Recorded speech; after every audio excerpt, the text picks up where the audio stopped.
level of appreciation and cooperation we received from the White House and this administration. So on behalf of all of us, Mr. President, thank you for being here. You would think the president is here, the vice president's here, and the governor's here. The largest one, torching almost 3,000 acres in the Pacific Palisades neighborhood. But the good news is, I'm a great-grandfather as of today. Governor Gavin Newsom has declared a state of emergency for that area. Where is Mayor Bass?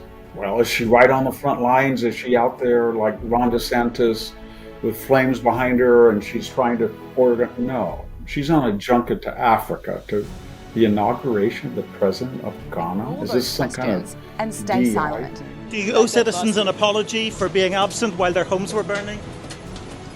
Do you regret cutting the fire department budget by millions of dollars, Madam Mayor? Have you nothing to say today? Have you absolutely nothing to say to the citizens today? The video delves into the recent devastating fires in Los Angeles, shedding light on their profound impact on the community and the environment. Victor Davis Hanson critiques the lack of transparency from authorities, raising concerns about why potential causes of the fires remain undisclosed.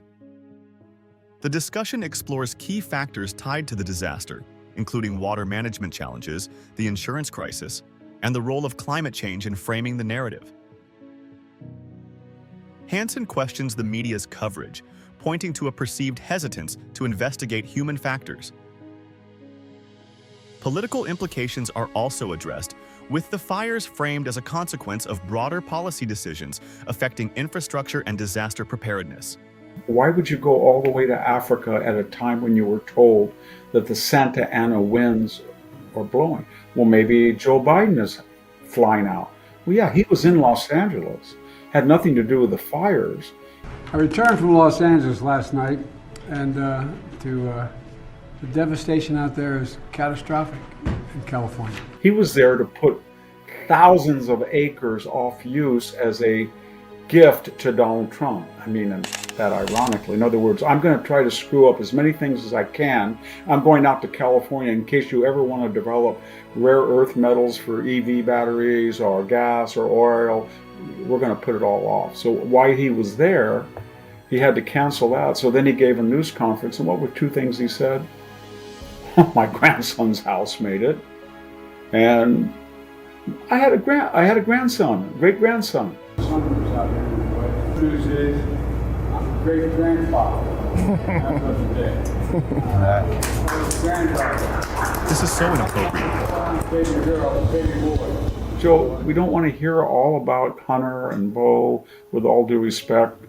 Why do you always personalize it? Victor Davis Hanson underscores the vice president's California connection with subtle irony. And maybe Kamala Harris, she's vice president for another, I don't know, week. She's planning a junket overseas to 3 countries, the last way to get a free trip. She's nowhere. She's a Los Angeles resident. You would think the president is here, the vice president's here, and the governor's here, and the mayor's here. There was just Gavin Newsom, but he had no credibility because he never did anything in reaction to these other forest fires that would have prevented this one. Beefing up the state fire patrol, the Cal Fire, giving money to clean the hills. He could have had grazing. He could have sent crews in. No, because it's an ecological trope that you let nature take its course. And some things happen and people are stupid enough to live in the hills. That's their fault. That's the governing ideology. He blew up 4 dams. He didn't just take the $7.5 billion bond and not build them in an act of omission. He took 4 dams on the Klamath River because he said indigenous native peoples wanted to have salmon runs. Fine, it's 1830 again, but it's not 1830 again. So he blew them up. They gave 80,000 homes clean hydroelectric power. They gave thousands of people recreational lakes. They prevented floods on the Klamath River, and they provided irrigation water. He just blew all of that up. And then he comes to Los Angeles just to make a performance art with his usual get-up that he wears, a man of the people. And then he retreats to his $9 million brand new home in the Bay Area.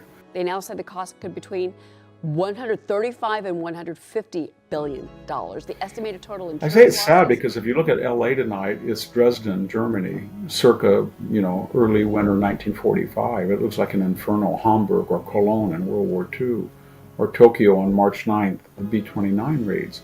And that is the insurance industry. These people are very wealthy. This is the wealthiest.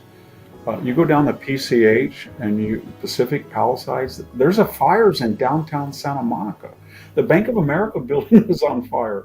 It wasn't just out in the hills. This thing got so it was a biblical inferno. The wealthiest zip codes in California, many of these people were uninsured. Yeah. They either didn't have the money anymore or they were denied. I had a place in the Sierra, I still do. A fire, as I said, came a quarter mile. Never filed a claim in 16 years, paid the premium on time, would never file a claim, and I had some snow damage and other problems. I never filed, and they canceled it. And why did they cancel it? Because the state regulates them, because they do not go after insurance fraud, and they know that the state will not or cannot manage to prevent forest fires. So the insurance company I'm not going to insure these California people. There's people filing false claims on me. They don't do anything to them.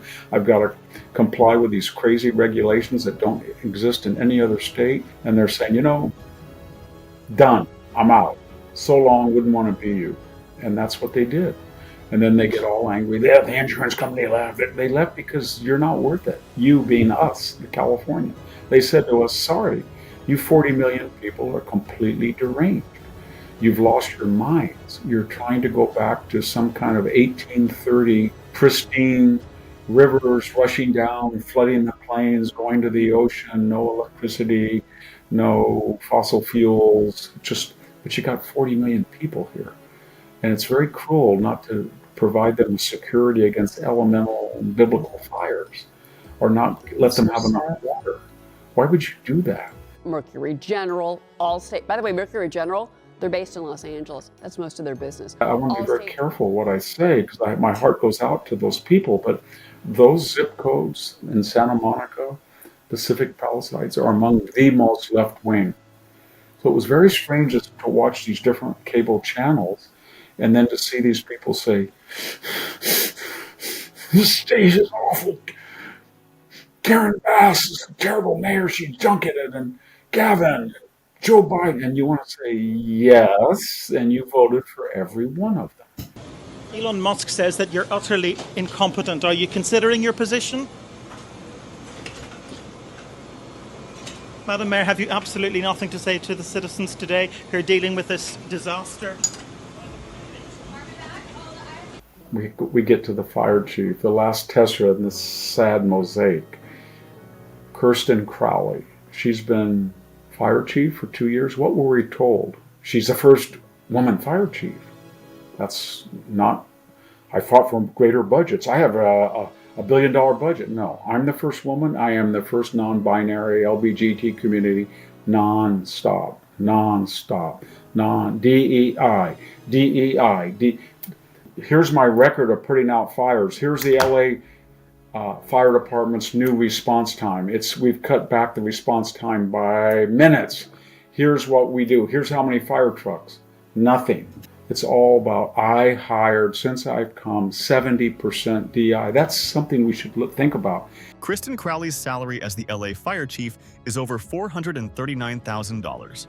When somebody says that they hired 70% of their employees on DIE criteria, that means you systematically discriminated against usually white males, many of whom probably had grown up in fire families of LA in the fire service. Yeah. They were in great physical shape. They passed the test with flying. You eliminated them because of, and then you created a non-meritocratic system. People forget that DEI is a very dangerous, toxic notion, and it's not new. It's an ancient idea that you put ideology ahead of merit. It's what operates most of the world. Their DEI is my first cousin.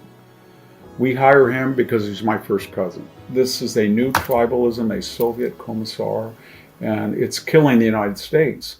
So you put these two toxic ideologies. Here comes Green New Deal, and here comes woke DEI, and they explode in We don't want to fight fires. We want to let nature take its course. We don't want to build dams. We don't have enough water. And we're hiring an incompetent mayor by election, and we hired an incompetent head of the fire service, and we don't have a president or a vice president to be seen. And there's one last thing. As we reflect on the devastating fires in Los Angeles, it's clear that these events are more than just natural disasters. They reveal deeper societal and policy challenges.